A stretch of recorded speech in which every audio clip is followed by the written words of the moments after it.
Hello, hello, hello, and welcome to the Sprinklr Coffee Club. I'm Marshall Kirkpatrick, your host here at the Sprinklr Coffee Club, and I so appreciate you taking the time to join us here live on Thursday afternoon, if you're live, or any time of day if you're watching a recorded version. It's never too late, never too early to drink some coffee. And if you are joining us live, I want to encourage you to pour a cup of coffee, because we've got a lot to talk about. Our guest today is a woman that I have wanted to have on Coffee Club for some time, someone that I have had the good fortune of working in proximity with now for quite a number of years. I describe our guest today as one of the savviest and most inspiring influencer marketing professionals in the world. She has years of experience as a leader in digital, social analytics, executive social media, augmented reality, and more over at Microsoft. Today, she is a manager at WeWork Labs, acting as a key community connector. I am so excited to introduce our guest, Aileen McGraw. Hello, Aileen. Hello, so thrilled to be here. It is a privilege and a joy to be catching up with you, Marshall, and sharing some thoughts with everyone on the webinar or coffee. Yes, here at the Sprinklr Coffee Club, you can call it whatever you like. We're just real glad that you're here. Let's dive in, Aileen, to one of our favorite topics, something so often misunderstood, I feel like, but the topic that we connected around, and that is, of course, influencer engagement, influencer marketing, influencer research. I'll be curious to hear how you would describe it, but I want to set the stage just a little bit and let folks know that for anyone who's unfamiliar, I joined Sprinklr now 3 years and change ago when my startup Little Bird was acquired by Sprinklr. It was an influencer and expert discovery tool. Thank you very much. It was a real roller coaster ride, but a thrill to get to build. And it was a thrill to see people make great use of.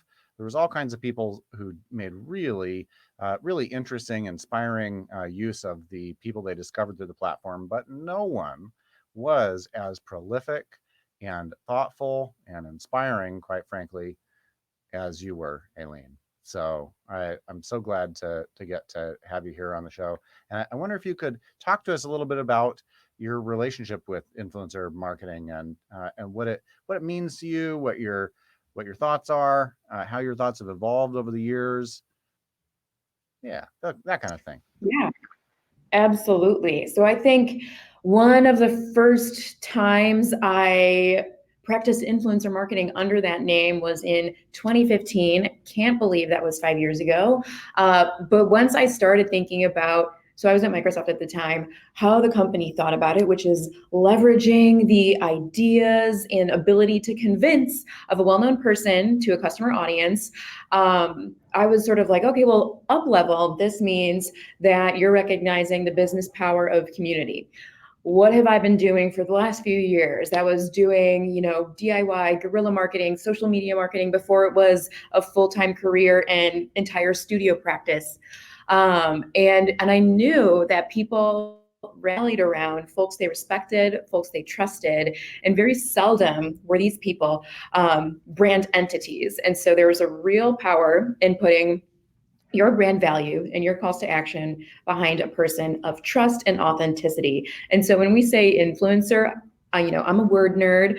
My origins come from creative writing. And so I think influence, the ability to convince or sway, that can sound sort of like very tricky. You're trying to convince someone or trick someone, and it's not that way. Influence is almost, it is conversation, it's collaborative. And I think over time, the way you do that is by meeting your audience on their own terms. That can happen in many ways. If your audience is only on Instagram, you're not going to go to LinkedIn to find them. Likewise, if they hate wellness because they see that as unrelatable, but they love body positivity, knowing that kind of language is critical to engaging. And then from engagement comes all the things your brand cares about: awareness, interest, conversion, retention, advocacy, all of the customer life cycle and things like that. And I think social data is incredibly valuable in this perspective because we get to see patterns. Like, never did I think working with teachers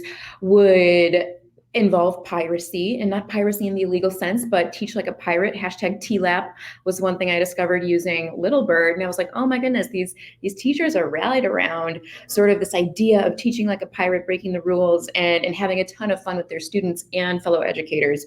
So that's a large nutshell. I think over time, people so often, actually, that's maybe a question we can dive into deeper, but I think, how do I define influencer marketing? It's, the business power of community. And then how can you back the decisions you're making with social data and patterns you've seen within your target audience on the channels where they thrive? Will you tell us that story about teaching like a pirate? Yes. So I, at the time, was on the Microsoft.com team, and this was a really great opportunity to work within an internal agency. And one of our clients, since we were working on this model, was the Microsoft education team. And some of the questions on my mind were, teachers who maybe are mentioning the hashtags I know about, like ed tech, a very obvious one.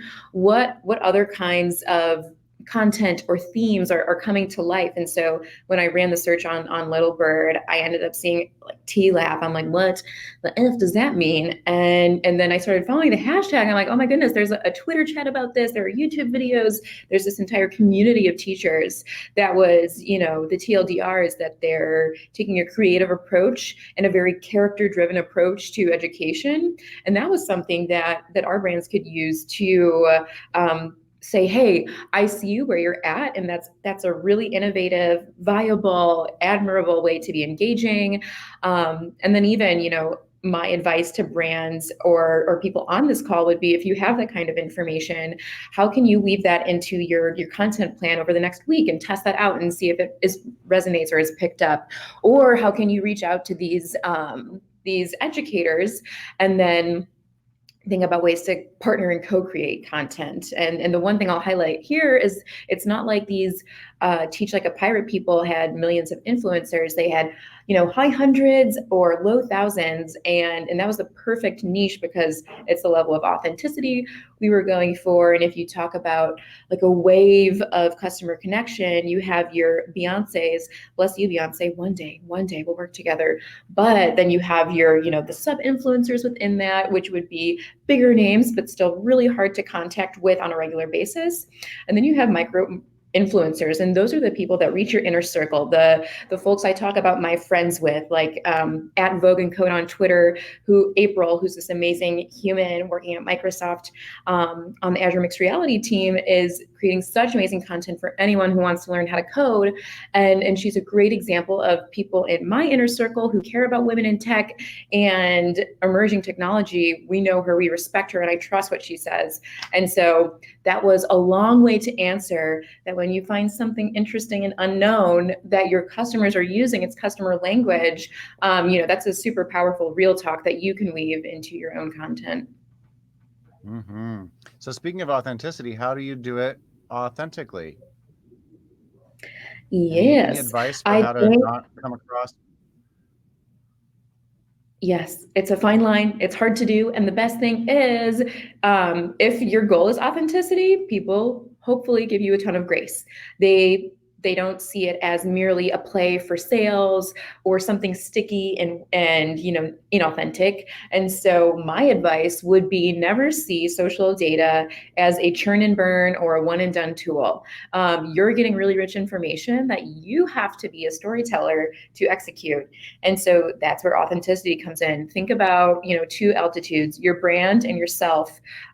What are those pillars? If your brand is innovative, business ready, and collaborative, fabulous. make sure you're keeping in that space for your brand. But if you personally love hot sauce, are from the Midwest, and come from a lower income background, you can absolutely bake that, those perceptions and those experiences into your content and come across as a human associated with a brand instead of product first, feature first. I want to talk about end experience and value and my personal journey there. It varies from consumer to commercial use case, but let me think about actionable tips, because I think inspiration only gets you so far.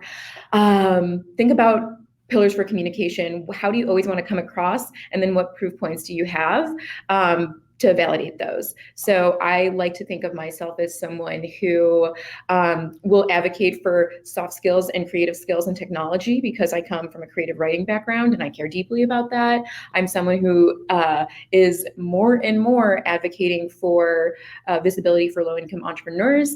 And that is, my dream is to really meet where I can say I am truly contributing and leading in that space. But it's something I talk about. I host hashtags events around, and you can do the same for that. And then I think, instead of always testing digitally, you can test in person as well. Talk to a friend or a colleague and say, hey, I'm sharing this. This is my audience, and here's the action I want them to take. How does this come across?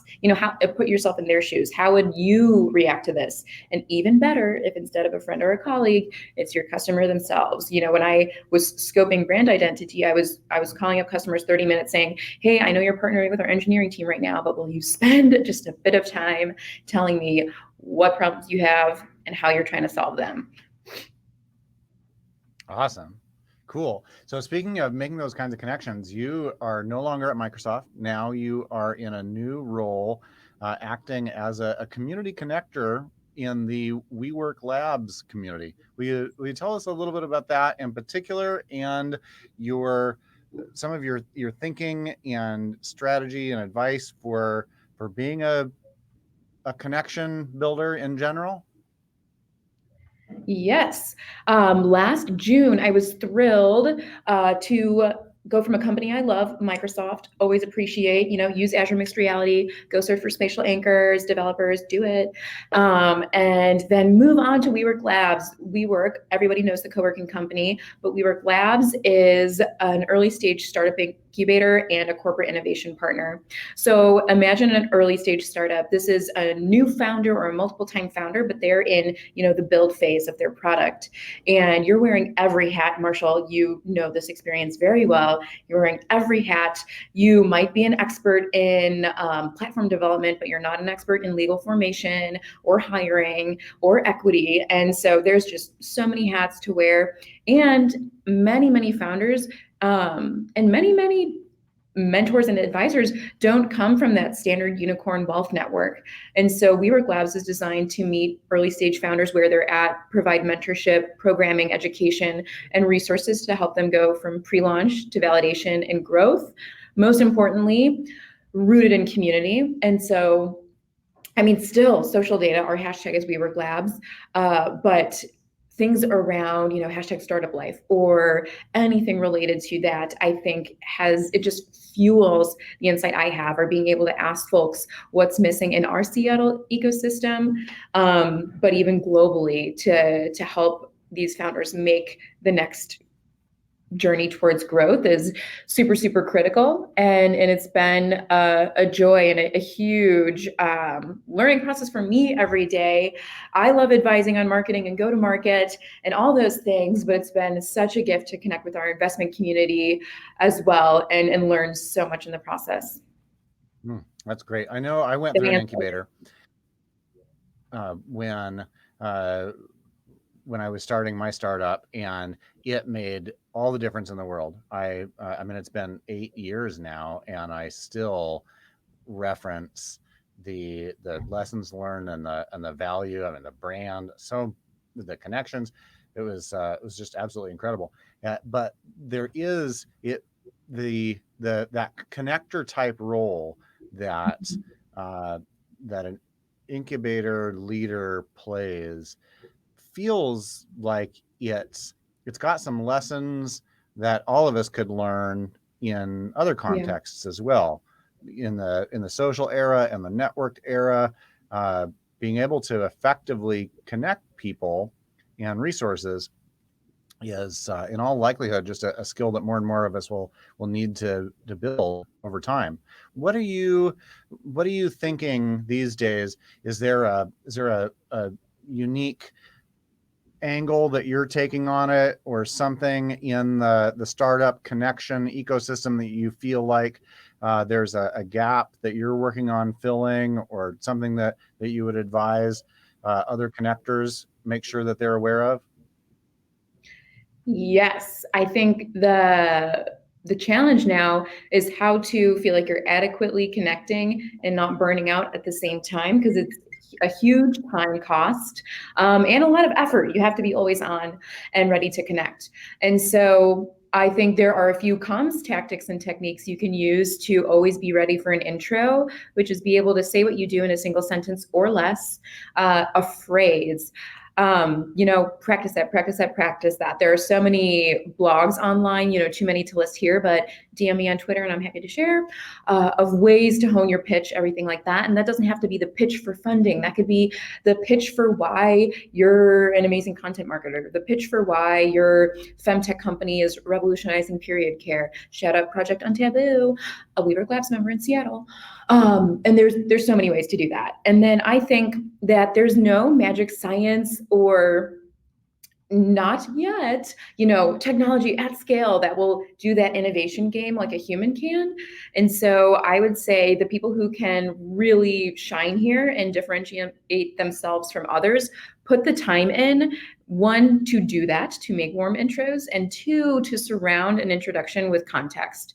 And so something I aspire to, I like to think I execute on as well, is when I make an intro, there will be context for who that person is as relative to the ask that I'm going to make for each person I'm introducing, and put that in my flavor of very social, always on Aileen, and then have a CTA. I'm hoping you two can connect over the next 2 weeks on X, and that's been really effective. That works on email, it works in person, and then I think being able to share your values on social media can make you a very trusted connector as well. So people know I care deeply about early stage startup success, and that I want to open fund pathways to funding, that I am interested in, but not an expert in health tech, and that I want to bring diversity, equity, inclusion into the ground floor of every single startup that's rising, because guess what? That is the future of business, of work, of everything. You're going to lead if you can prioritize that. So the simple recipe is not simple. It's just putting in the time to surround a context and a CTA, just like you would for a CRM email. Mm-hmm. Oh, that's fantastic.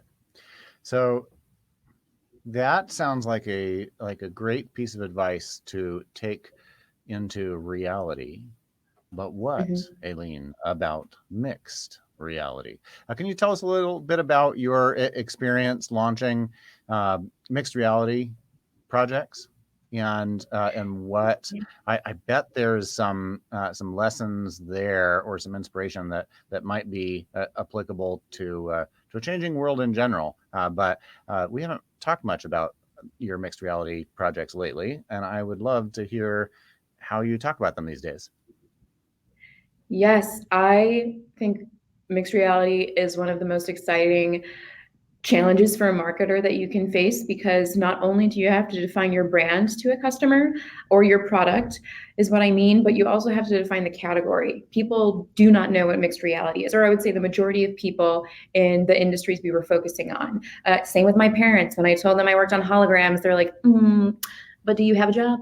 And I'm like, I swear, it's real.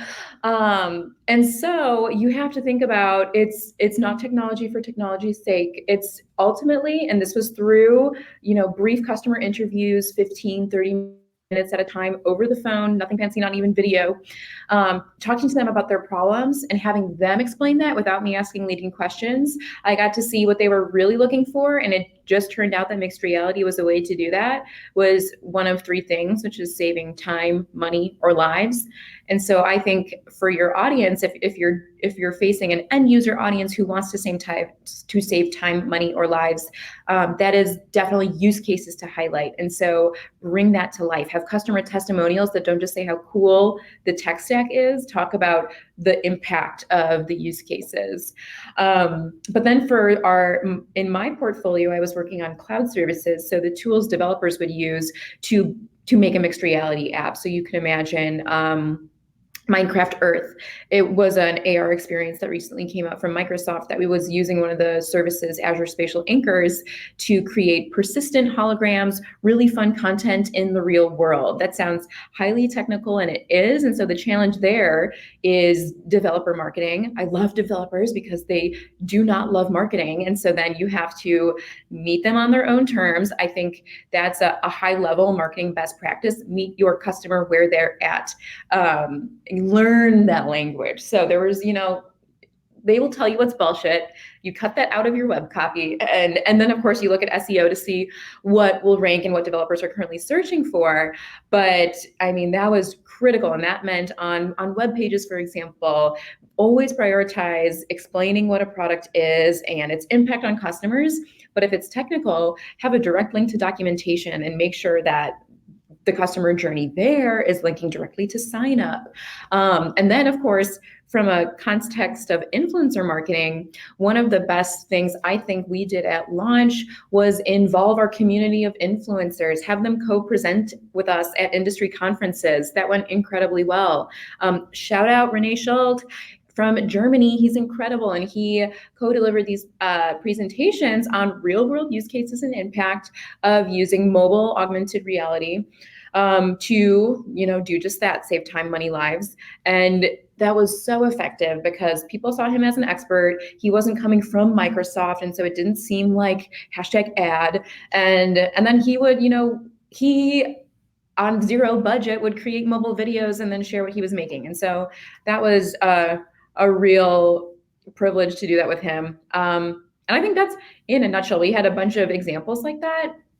Or bringing all of our developers together on campus for a conference and unpacking how to develop certain use cases and stuff and getting a lot more detailed was one way to scale, like go from digital, that's high scale, to in-person, high touch, which at an emerging technology category can be useful because sometimes customer feedback and learning is the goal, not growth. Because if you grow fast and level off, that's not interesting to very many people. You want to show steady growth, learning, pivot, and then you're at a point to really grow because you've learned over time and set up that solid brand, sales, technical product architecture, if that makes sense.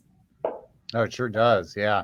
That seems like applicable advice in any kind of would-be category creation campaign. It also brings to mind a little bit some advice that Forrester offers when talking about trying to transform organizations, and maybe what you just described as the flip side of it. But they have one point in particular that they really emphasize around investing deeply in your champions around other parts of the organization, because those are folks with the credibility in their respective departments to help accelerate the message that you seek to convey. And in this case, it sounds like, well, yeah. Let me just stop there and ask if you have any reaction to that. I agree. And I think especially champions, something that can connect up and down. I feel like there's often a sandwich of change and transformation in companies. There's executive leaders, and then there's new hires who are always like, yes, I bought in. But if you can have champions in middle management, and the same could exist for brands. You have your power users, and then you have your new users, but you want to reach that middle, and you have to find a way to connect with those. That resonates with me. Aileen, I can't believe that we have not discussed yet here until the closing minutes of the show your experience in executive social media. Can you tell us, you have had some incredible experience in executive social media strategy and execution at the highest levels. Can you tell us a little bit about that experience and perhaps a few of the primary takeaways that you left that experience with? Yes. So I was on the CEO communications team within Microsoft. And one thing I learned is that when you're curating executive voice or working with an executive who already has their voice and rocks it, like Satya does, um, saying that personable, being able to be relatable is not the same thing as personal. You don't have to be extremely vulnerable. And I think encouraging leaders to share something that, is very relatable can be personable, and telling that difference can get buy-in. And I think that was really important in my experience there. And then don't count out digital media trends just because you're working in a high office. I think, investing in video was incredibly effective, and doing demo videos with diverse young talent, so non-senior talent. I think one thing I learned is that working in an executive office, you have the opportunity and the responsibility to, lift as you climb, to quote Angela Davis, and just, if you're like, go the Beyonce approach on the September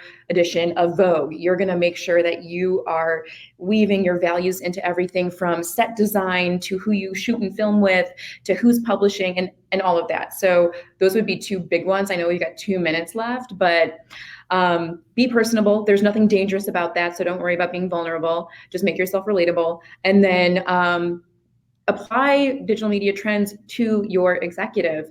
It will absolutely carry weight. It will resonate in a great way. And then maybe focus on measuring success in comments and intent to try, buy, engage instead of volume. Because if you're an executive and a leader, it's like, damn, every tweet gets 1,000 likes. I'm like, well, if every tweet does, how can we better scope success? Let's think about the quality of the comments.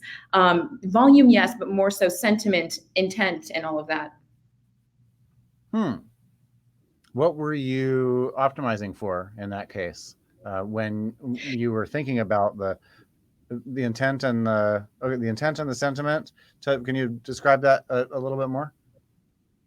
Yeah, it would be like if you had aspired to shift a perception or drive belief in your brand as transformative and innovative, you would want to say, hey, of these comments, how many of them, based on the words they're using, are positive for sentiment, and then for thematically reference, Microsoft as an innovator, or reference the intent to try this out with their team. And I have like screenshots of comments that would make any content marketer cry tears of joy, being like, yes, it's capturing everything, because it was relatable. We shot with people that, again, young, diverse talent that was extremely authentic, and sort of went under the hood of our technology. I think all of that culminated in comments. Part of this was manual, but others parts you can absolutely scrub. Sentiment and stuff like that are keywords and commonly mentioned phrases from your comments. Fantastic. Speaking of crying tears of joy, just the thought that there is an ecosystem here in the Pacific Northwest of startups that get to collaborate with you now, Aileen. I am so happy to hear about, and the fact that you took the time to come here and share these thoughts and experience with our community around Sprinklr and the Sprinklr Coffee Club. It just warms my heart. My brain is fully activated, and my heart is moved. So I know I'm not alone in that. Our whole audience is appreciating it. I'm getting messages in the background right now from folks saying thank you in real time.